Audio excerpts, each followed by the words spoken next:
ከፋ እንዴ? እኔ ግን አንተ ትገርመኛል። ምንም ማሰቢያ አይምሮ ሳይኖርህ በኮንፊደንስ ዝም ብለህ መኖርህ ድንቅ ይለኛል። ምን ማለት ነው? እውነቴን እኮ ነው። ግልጽ ስለሆንኩ ነው ፊት ለፊት የምነግርህ። ይሄ ግልጽነት ሳይሆን በማር የተለወሰ ስድብ ነው። ከፋ እንዴ? ኧረ እኔ እኮ እየቀለድኩ ነው።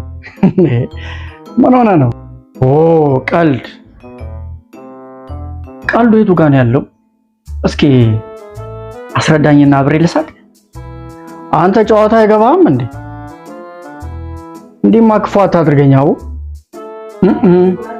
ክፉ ያደረኩ እኔ ሳልሆን የገዛ አንደበት ነው።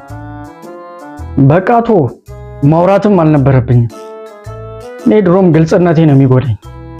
ግልጸኝነትና ቀልድህ ጨዋነት ይጎለዋል። ያው እኔ ልክ እንዳንተ ግልጽና ቀጥተኛ ስለሆንኩ ነው የነገርኩህ። ደግሞ እየቀለድኩ ነው። ከፋ እንዴ?